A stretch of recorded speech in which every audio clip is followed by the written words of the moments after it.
সম্মানিত দর্শকবিন্দু, আমি এখন দাঁড়িয়ে আছি ময়মনসিংহ সদর জেলার রহমতপুর বাইপাসে। এখানের একজন শিক্ষিত তরুণ উদ্যোক্তা জনাব রাজীব সাহেব তার নিজস্ব পৈতৃক জমিতে প্রায় আপনার 5 থেকে 7 বিঘা জমিতে আপনার স্মার্ট 1217 টমেটো চাষ করেছেন। আসলে উনি পড়াশোনা শেষ করে, ইঞ্জিনিয়ারিং শেষ করে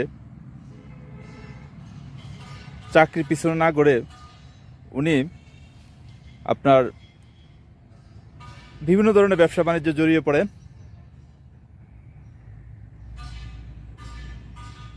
তো বিভিন্ন ব্যবসার পাশাপাশি উনি ওনার পৈতৃক কিছু পতিত জমি ছিল, এই জমিগুলিতেই আপনার এই কৃষিকাজ শুরু করেন। তো বন্ধুরা, আজ আমরা তার এই টমেটো প্রজেক্টটি ঘুরে দেখব। বন্ধুরা, আপনাদের সবসময় আমি একটা কথা বলি, আপনার কৃষি হচ্ছে এখন শিক্ষিত লোকের পেশা। অনেক শিক্ষিত ছেলেমেয়েরা এখন আপনার কৃষিতে তাদের নিজস্ব ক্যারিয়ার গড়ছে, কৃষি নিয়ে স্বপ্ন দেখছে।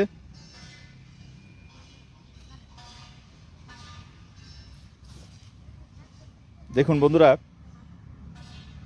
আপনার গাছগুলোতে পাতার চেয়ে টমেটো বেশি।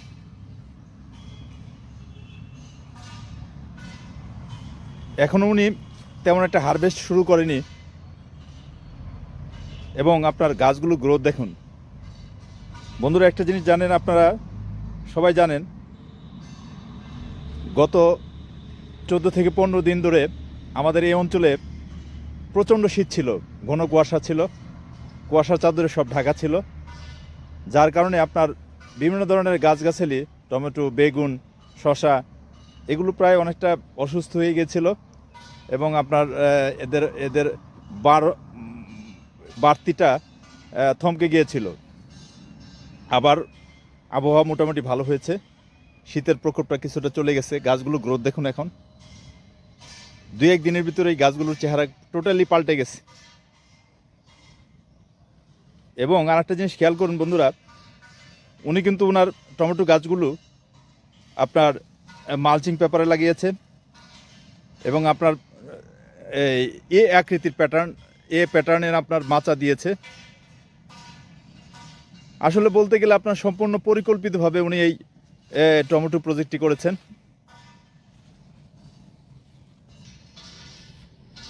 দেখুন বন্ধুরা, আমি নিজের চোখে বিশ্বাস করতে পারছি না।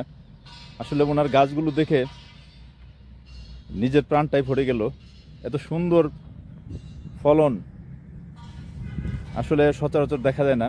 দেখুন, আপনার প্রত্যেকটা গাছে আপনার পাতার চেয়ে টমেটোই বেশি।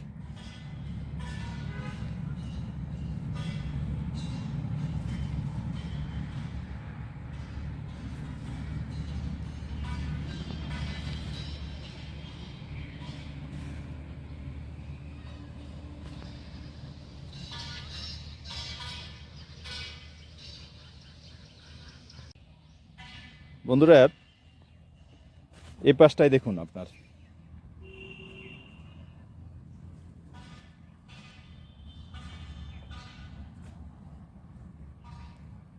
আসলে আমাদের এখন আপনার সময় এসেছে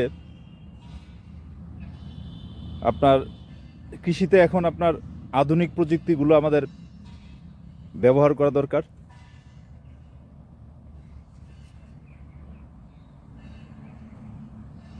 আধুনিক প্রযুক্তি বলতে আসলে যেমন আপনার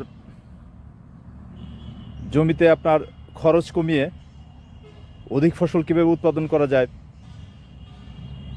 এই বিষয়গুলো খেয়াল রাখা দরকার।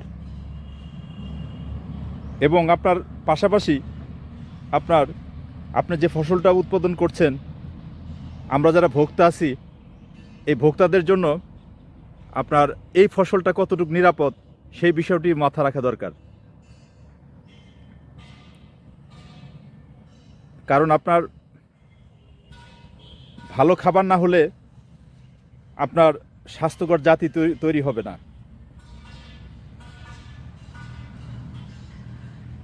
পরিশ্রম এবং মেধাবী জাতি তৈরি করার জন্য আপনার আমাদের নিরাপদ খাদ্যর প্রয়োজন।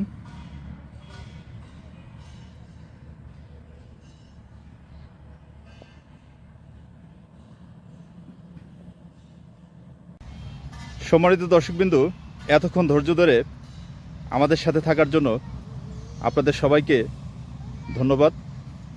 বন্ধুরা, এরকম তথ্যমূলক ভিডিও পেতে আমাদের চ্যানেলটিকে সাবস্ক্রাইব করে রাখুন। আজ এখানেই শেষ করছি, আবার দেখা হবে অন্য একটি নতুন পর্বে। ততক্ষণ আপনারা ভালো থাকুন, সুস্থ থাকুন, নিরাপদে থাকুন। বন্ধুরা, শেষে আরেকটা কথা বলতে চাই, যারা আপনারা আমাদের ভিডিও দেখে কোনো ধরনের কৃষিকাজ করতে চান, জেনে শুনে বুঝে তারপরে করবেন। হুটহাট করে কোনো ধরনের ভুল ডিসিশন নেবেন না।